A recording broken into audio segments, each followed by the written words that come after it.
بسم الله الرحمن الرحيم. بداية أود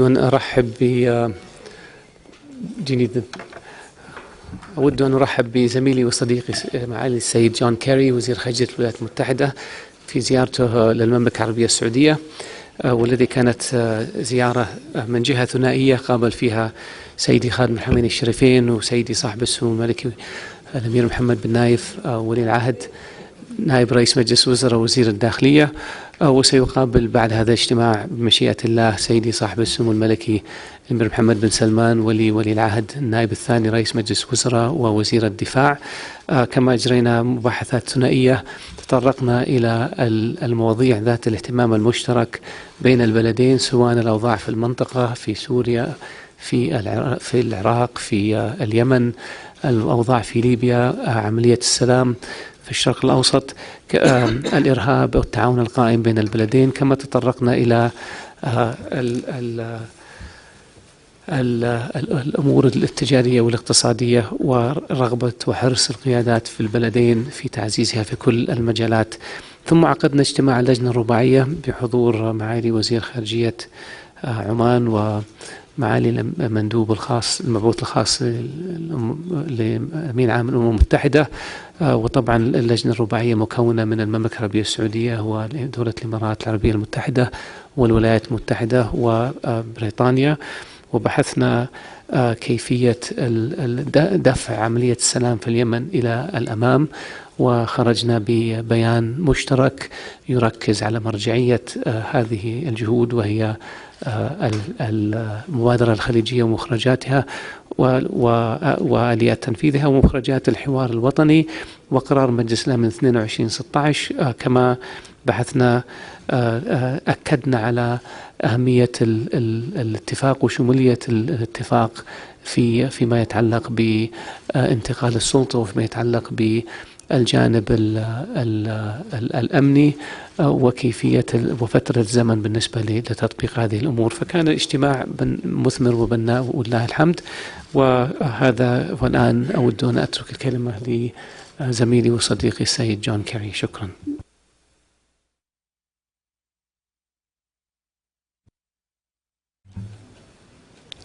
Assalamu alaikum.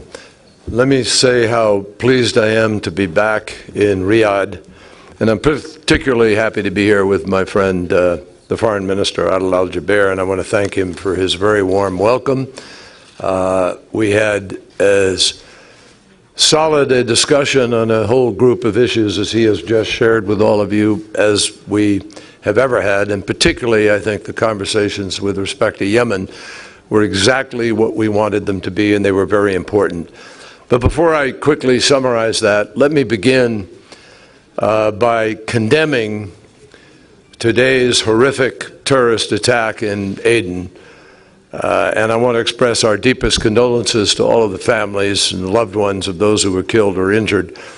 President Obama has been absolutely unequivocal that he is going to and has been doing everything necessary in order to defeat Daesh and the threat that it presents to our security and the security of the entire region.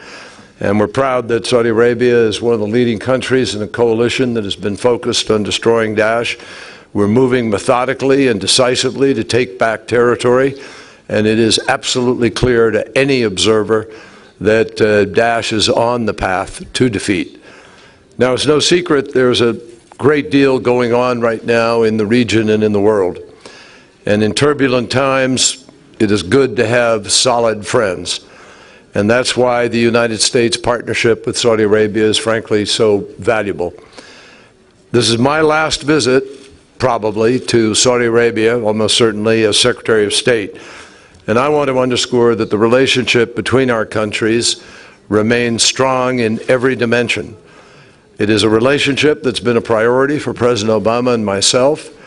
We're partners, but we're also friends. And I consult with Foreign Minister al-Jabir, I would say, more than any other, or as much as any other foreign minister of any country in the world. Whether at meetings or on the phone, we are constantly in a discussion on a whole range of regional issues, including the Syrian civil war that he just mentioned, the fight against violent extremism, Yemen, trade and investment, science and technology, energy, food security, these and many more. And the interests of our countries frequently coincide one way or the other. So we have every single incentive to coordinate our policies and to see that they succeed. Now, I want you to know that our shared interests were very much alive and present in our discussions today. This morning, I want to thank the Foreign Minister for his courteous welcome back to the Kingdom, but I particularly want to thank His Majesty King Salman. I have met with him many times in Washington, here, Jeddah, elsewhere. I'm so grateful for his friendship, for the friendship to our country, and we had a very constructive discussion this morning on a number of different subjects.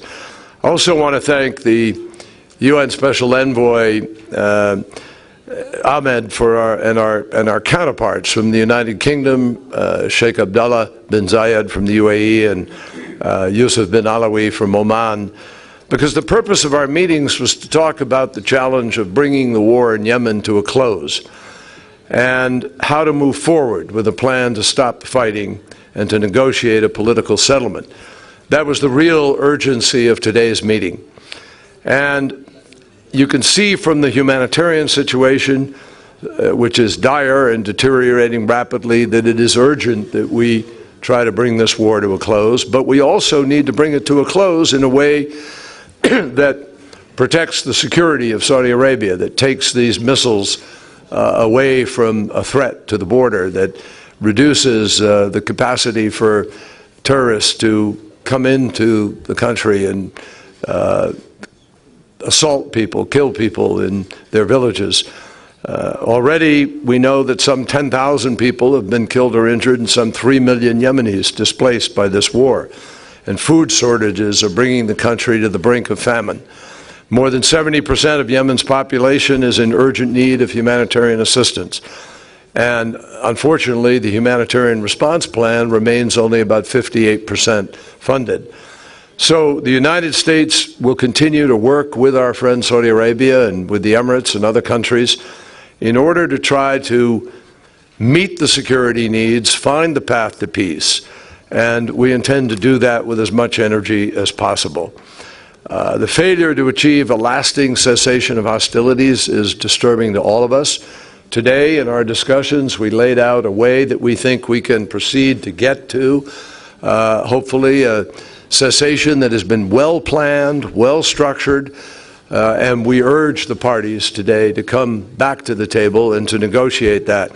We believe that only the UN proposed plan, properly negotiated over time, is the way to bring this war to a close. We issued a statement today which underscores what I've just said. We articulate some clarifications about what the roadmap is and what it is not. I want to emphasize the roadmap, the plan put forward by the UN was not and is not, never was intended to be a final agreement. That's not what it is. It is an outline to frame the issues that can be discussed in a negotiation. And until there is a negotiation, nothing will have life in terms of what the final agreement will be. The parties have to decide that. What the UN proposal does is straightforward. It's a framework for an outline that will bring the negotiations to a reality, and obviously we think that's the only way to resolve this. Finally, let me just say the Quad reaffirmed today the UN envoy's proposals of October 23rd. It called for the establishment of a cessation of hostilities, which we will all work on in the next several days, with hopes that within 2 weeks it might be possible to achieve it. And we agreed to full support to the parties in the negotiations until an agreement is reached. Our immediate priority is to end the bloodshed, and that's why reestablishing the ceasefire is so critical. I know that the decisions that are required to try to bring any war to an end and create peace are very difficult. but the costs of war make delay inexcusable. The parties need to do what they can to make progress, and for our part, the United States will remain diplomatically engaged along with our international partners, and particularly with Saudi Arabia and with the UN Special Envoy Ahmed. So my hope is that today's meeting, and I think Adil would agree with me, that this was as constructive a meeting as the Quad Group has had. We think we found a path that can move forward, and we invite the parties, President Hadi, the Houthi and their supporters, and both sides, to take advantage of this moment and try to come to the table to frame an end to what every party says they want, which is an end to the war. Thank you. Thank you.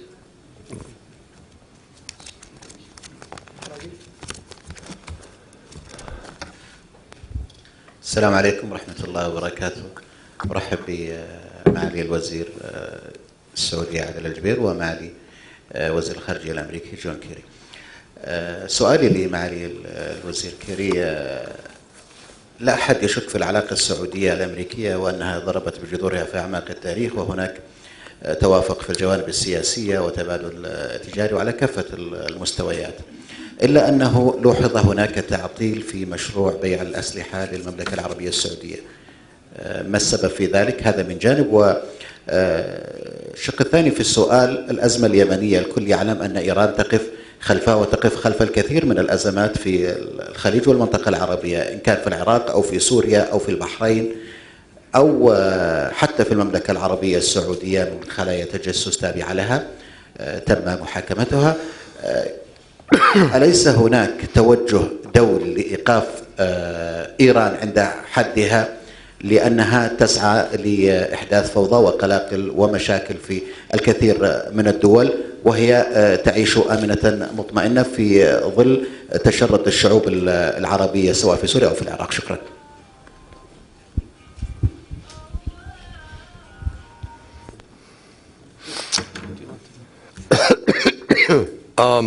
Thank you very much. Unfortunately, sometimes the procurement process, as it's known, by which weapon sales are made, can be much lengthier than I like, or certainly than the buying country likes. And I wish we could find a way to really accelerate it and speed it up more.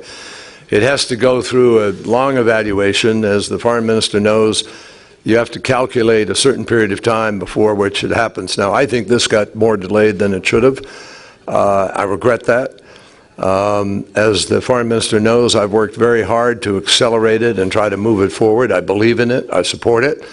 It's a very important sale. I know a couple of the F-15s or a few F-15s just came in lately. But there's more to do, and there's more to do faster. One of my recommendations to the next administration will be that we try to find a way in our laws to accelerate it, because it just moves too slow for some of the challenges that we face in the world today. So, but I think it's on track now. I think we're moving in the direction that we wanted to. With respect to the Iranian influence in Yemen, yes, it's there. We know this, and we object to it, as you do. And we have pushed back against it. As you know, we have intercepted some shipments in the ocean that were coming from Iran of weapons, and we need to do more. Now, in the conversations that we have had regarding the situation in Yemen, when we have talked to Iran about it in the course of our diplomacy, they have indicated to us that they want to see the war come to an end, and they believe that the key is for the Houthi to be able to have some role within the government, and they support a diplomatic outcome, and they support a ceasefire. So our hope is that with that, if it's true, which we hope it is, that we could actually take advantage of this moment and move forward. But I want to emphasize, the United States has no illusions about some of the issues on which we disagree with Iran. That's why when we made the nuclear agreement, we did not undo, we left in place the sanctions with respect to arms trafficking, with respect to state sponsorship of terror and human rights. And those sanctions are there. And last time there was a missile shoot, we put additional sanctions in place. So we've been very, very clear about not wanting any country to engage in destabilization, and we call on Iran to join with other countries in helping to make peace, not just in Yemen, but in Syria particularly, where Hezbollah receives support by them, where we still see weapons coming out of Iran and going to Lebanon that are aimed at Israel. So that kind of destabilization needs to stop, and we're very clear about it. فيما يتعلق بما ذكر في وسائل الإعلام عن تعطيل أو تأخير مبيعات للمملكة العربية السعودية تتعلق بتحويل قنابل عادية إلى قنابل ذكية، هذه أخبار إعلامية. لم تتلقى المملكة أي شيء رسمي من الحكومة الأمريكية في هذا الشأن.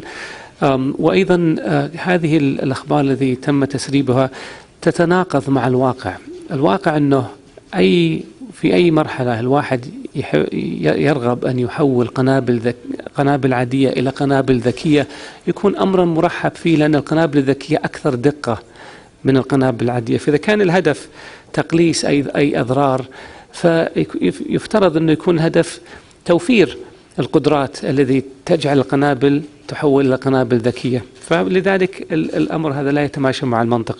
النقطة الثانية أيضا لا يتماشى أو يناقض الواقع، والواقع أنه الولايات المتحدة تقدم دعم للمملكة العربية السعودية ولدول التحالف، سواء عن طريق بيع الأسلحة، سواء عن طريق بيع الذخيرة، سواء عن توفير التدريب، سواء عن توفير الوقود إلى آخره. فهذا أيضا كون أنه يتم تعطيل أي معدات أو أي أنظمة يتناقض مع الواقع.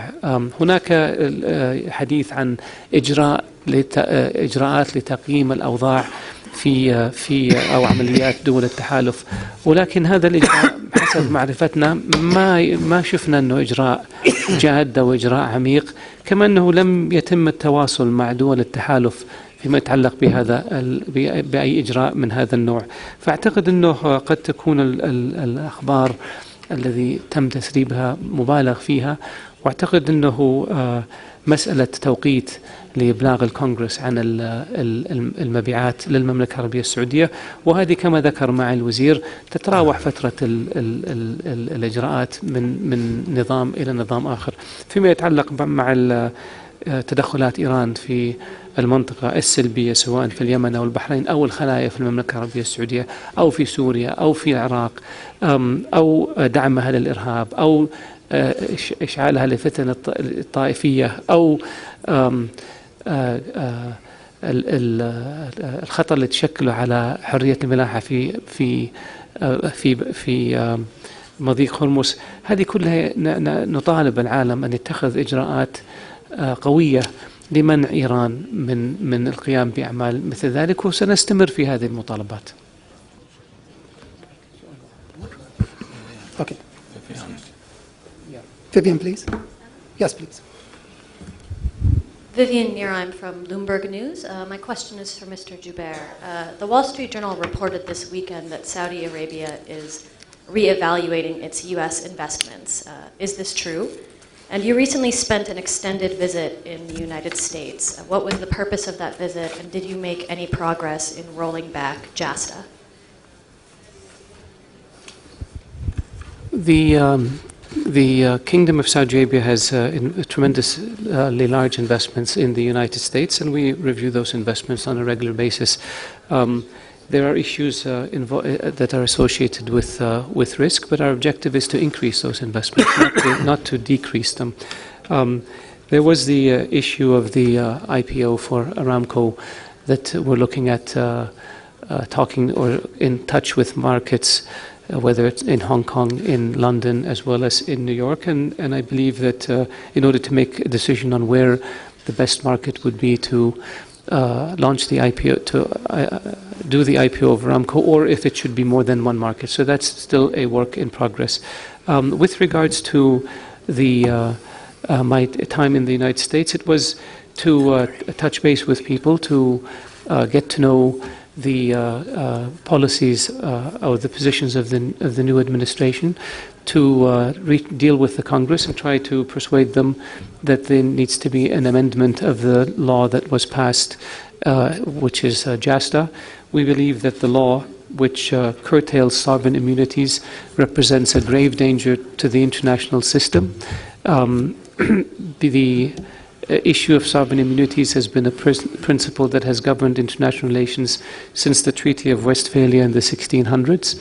No country will suffer most by the erosion of this principle than the United States of America. I will give you an example. When you launch drone attacks, that is a discretionary function of government, and that does not allow courts in other countries to sit in judgment of that decision. When a country allows the use of its territory to go to war by another country, that is a discretionary function of government, and it cannot be judged by other courts. When countries provide support to, let's say, the moderate Syrian opposition, that is a discretionary function of government.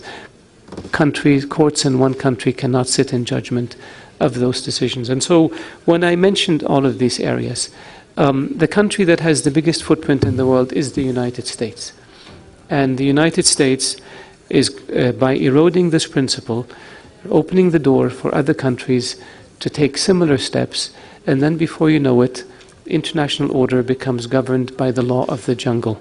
Imagine if people can sue in Pakistan, in Yemen, in Iraq, in Turkey, in Europe, if people can sue in South America, if people can sue for all sorts of reasons against policies that were taken by governments and officials that were taken in their discretionary function as government officials or as governments, we will have no international system. And so that's why we believe it's important to amend this law. That's why we believe President Obama vetoed this law. That's why we believe the leadership in the Congress has come out and said this has to change because it is a threat to the United States first and foremost. That's why you have the Secretary of State, the Secretary of Defense, the CIA Director, the Director of National Intelligence, the Chairman of the Joint Chiefs, all publicly saying this law is a danger to the US and American interests and must be changed.